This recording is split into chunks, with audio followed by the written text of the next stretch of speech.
Hello, my name is Orlando Scalia, and I am the principal clarinetist of the opera and the Ozarks Orchestra. During the year, I'm the bass clarinetist of the Symphony of Northwest Arkansas, as well as the Fort Smith Symphony, and I am also the acting associate principal clarinet of the South Dakota Symphony. I can be seen performing through the Midwest and also Florida during the year. Today, I am going to help you prepare for your all-state audition. For this year's KMEA All-State Audition, we have excerpts that come straight out of the band and orchestra literature, as well as a couple of excerpts that come from the Rose Etudes, which is a classic of the French School of Clarinet playing. So let's get started with the first excerpt, which is the slow movement from Symphonie Fantastique. Some considerations to look at in this one. It's only 3 lines of music, but it's full of articulation marks as well as dynamic marks that we really have to pay attention. It's very concentrated. It's a very concentrated excerpt. So we look at the tempo marking, and it says adagio, which means pretty slow. So we really have to get into that frame of mind of what this is going to sound like. It should never sound bombastic. It does get bigger towards the end, but it's always sort of intimate. So a very important thing to think about in this particular excerpt is to really think about what the strings are doing. They're gonna really keep you going, and it'll keep you honest with rhythm if you think about it, and it'll help you shape the line too. Some things that we have to look at, such as measure 3 and measure 5, is that going over the break from B to A sharp, also known as B flat, we have to, even though there's a big jump on the clarinet, it should feel like the notes are right next to each other.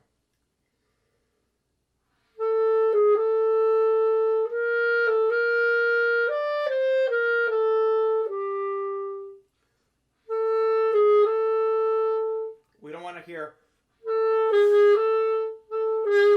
or something like that. It should really be very connected. And the trick for that is to keep the air going in exactly the same way and actually have some fingers down.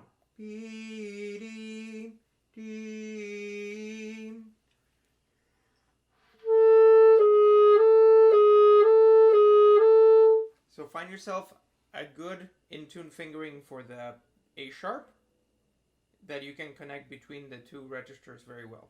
And don't stop the air between the 2 notes, which we tend to do that. So, and make sure that your reed is not too soft. We want a reed that makes the whole clarinet feel the same from top to bottom.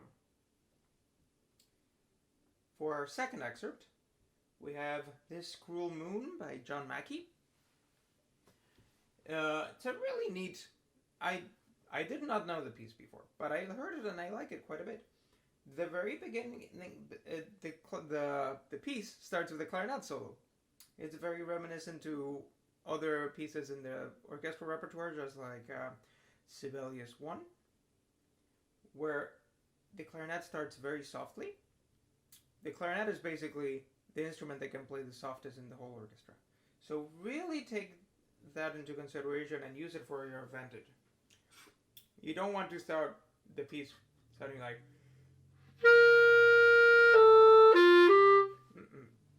we want it really intimate, like it's we're outside at night and the only source of light is that moon.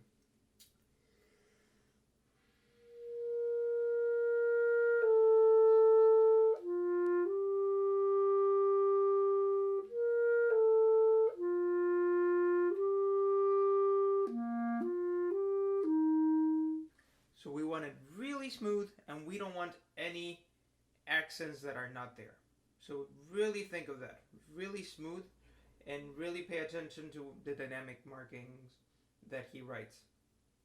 Especially at the very beginning. The first bar is really where we have most of the dynamic markings. Really pay attention to that. Okay, Festive Overture, Shostakovich. The most important thing in this one is rhythm.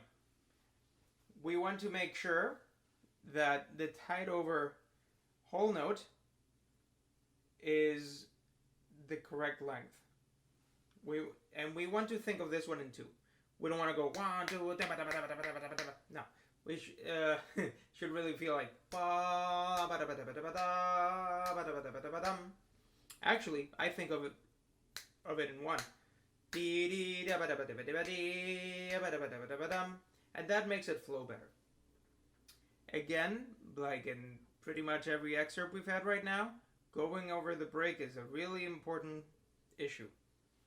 So when you get down to that B flat, make sure that you have that good fingering that's in tune, and you just keep on blowing. Don't stop the air. Alright. Then Blue Shades, Frank DeKelly. Great piece. Great piece. I haven't played it in a long time, but it's a great piece. So, we look at the time signature, the tempo marking, and it says swing 8s. What does that mean? Well, that means that we should play it jazzy. So we shouldn't play it da da dee da dee da da. That doesn't sound right. It's dum ba dee da dee da dum. So here's the difference.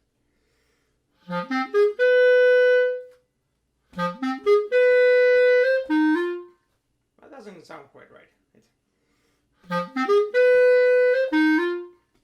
da da dee da dee ba dum, and that should be like that throughout the whole excerpt. Accents are super duper important in this one. So really pay attention to the accents and make sure you play them where they're written.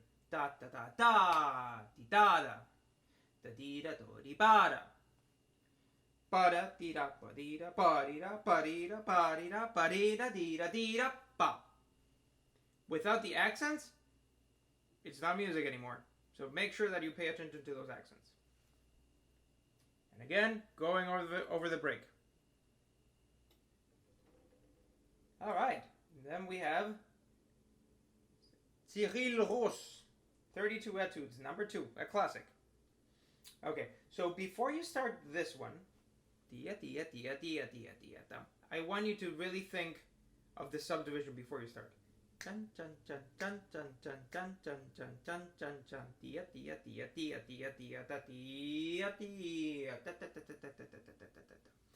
Okay, don't try to play the staccato notes too short, because they will sound pecky, and we don't want that. We want it to sound light. Okay. Some considerations. We have in bar 1, 2, 3, 4, 5. 5 from the end, we have C natural to E flat to F sharp. Make sure you play the C natural on the left. We have the E flat on the right and the F sharp like this. If not, if you play like this, unless you have these extra key like I do, you're going to get in trouble.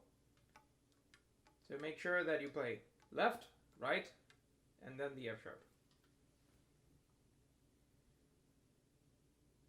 Then for the slow etude, we have the beautiful number 21. Some considerations that you really have to think about is that we have 3 sharps, which puts us in A major.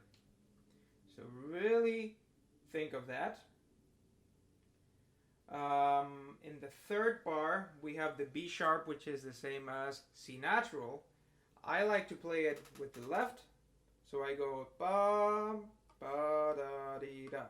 So I can play the C sharp on the right, which is my preferred way of playing C sharp. Again, 1, 2, 3, 4, 5, 6, 7. Measure 7, we have the same issue we had before. That we have to play the C sharp on the left because the next note is a D sharp, also known as E flat. If we don't play this one on the left, we're gonna get in trouble when we go here. All right. So we want to do it as smooth. We want to play it as smoothly as we can. Again, we have our friend, the break. The trick again is to have fingers down on the right hand and to not stop the air when we go over the break. All right. So these are great excerpts. So have fun playing them.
I hope you found these ideas helpful for your preparation. Enjoy your work, and good luck in the audition.